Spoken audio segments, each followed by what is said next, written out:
You may remember that the robot I-1-2 has gone to stay with Duchess in her castle, while he thinks of a way to retrieve his spaceship from the lake. Duchess and Cheeky are in the castle laboratory, having a conversation.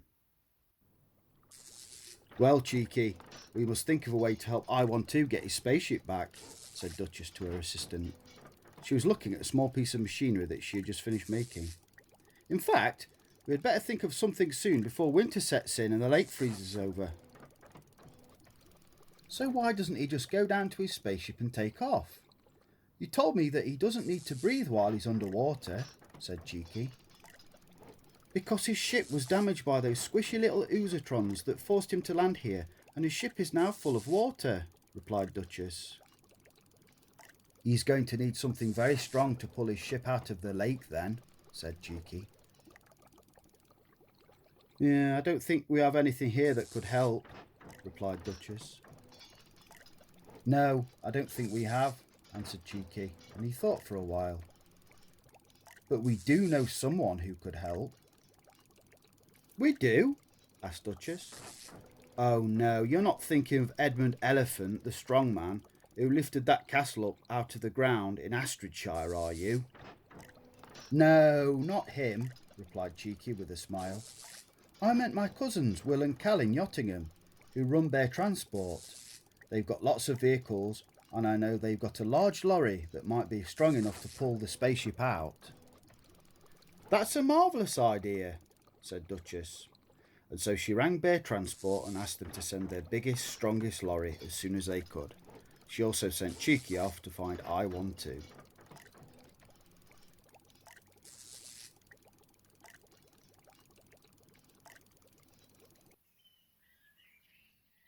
A short time later, the three of them are waiting outside for the lorry to arrive.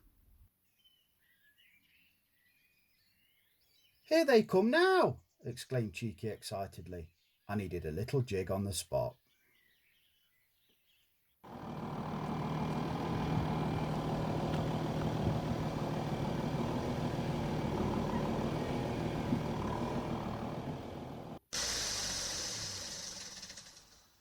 "Hello," he said. "I didn't know what you wanted little Gertie for, so I thought I'd bring her here myself.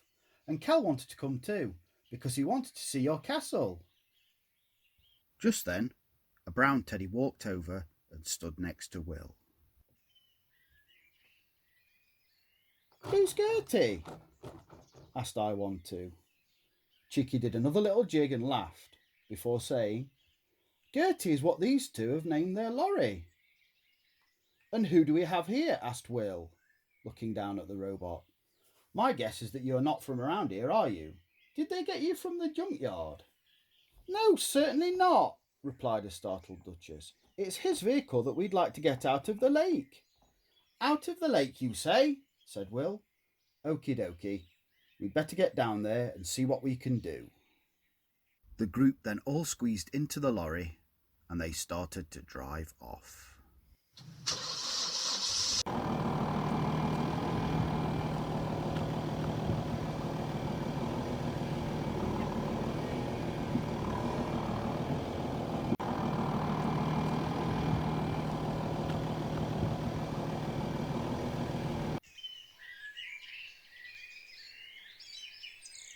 Once at the lakeside, Wil and Cal walked next to the lake, muttering to themselves. Then they looked out over the water and shook their heads.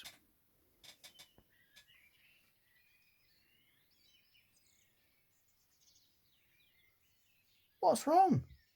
asked Duchess. "We've a bit of a problem, you see," began Wil. "We don't know how we're going to get down and fix the cables to the metallic man's vehicle, as it seems to be too deep."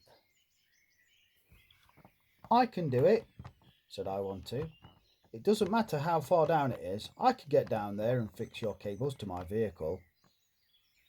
"Do you think you can do it safely, little electronic man?" said Wil. "Of course he can. He's a robot after all," answered Cheeky. "Well, if you both think it's all right, then we'd better get on with it," replied Wil.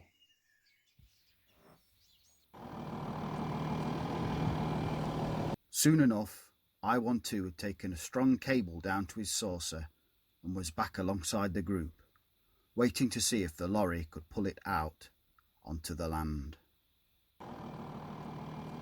"All right, Cal," shouted Wil to his brother, who was in the lorry. "Pull away." The roar of the engine rose as the big machine began to take the strain.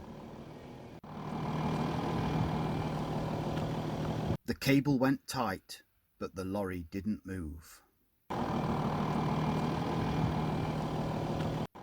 "Come on, Gertie, you can do this," said Wil, who just walked to the lorry. "I know you can do it. I gave you a good drink of fuel this morning and topped up your oil."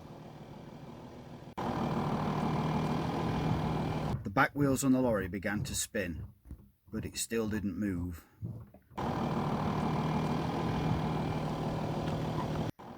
"Just how big is your car, if I might ask?"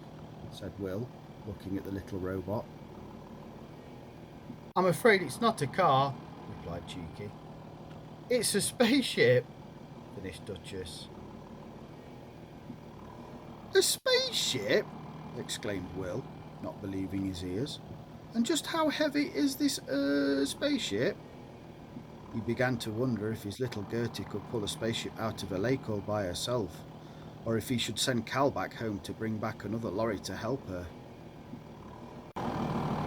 But just then, Gertie began to move. Very, very slowly at first, just a millimetre at first, and then another, until it was a centimetre, and then another. "Come on, girl, I know you can do it. I'll give you a wax and polish if you do this," shouted Wil in encouragement. Even Cal gave a shout from inside the lorry.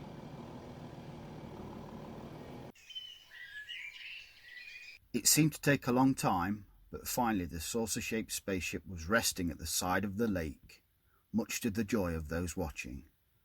I-1-2 was especially happy.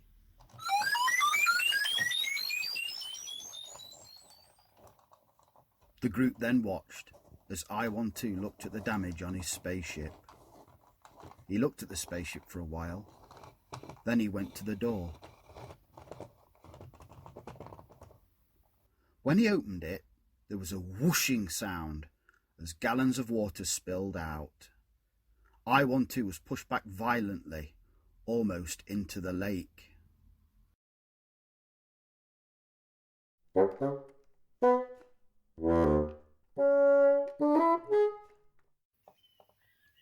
"Oh dear," he said.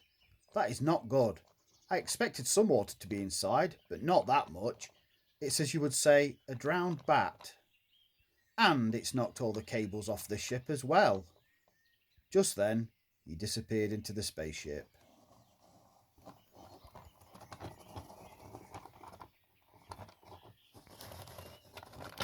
A short time later, he came out and said, "It's going to take a long time for my machine to dry out, I'm afraid." "Wil, do you think you and Cal can take the spaceship back to my castle?" asked Duchess. "It would be safer than leaving it here in the open. We don't want people like the Crayfish twins getting their hands on it." "Maybe. It should be a lot lighter now there's no water in it.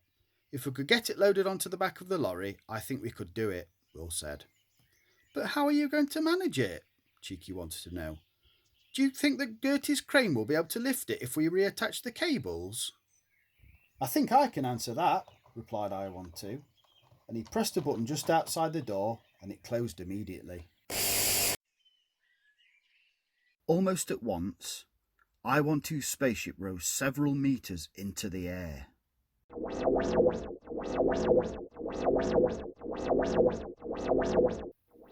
"That's just fine, metal fellow. Back the lorry under the spaceship, Cal," Wil shouted. And Cal started backing up Gertie.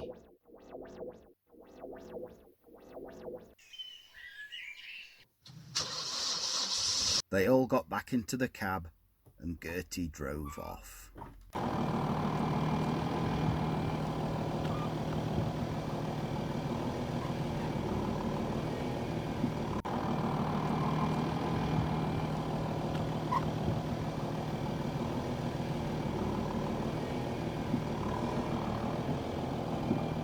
They all arrived back at the castle with I-1-2 saucer safely delivered.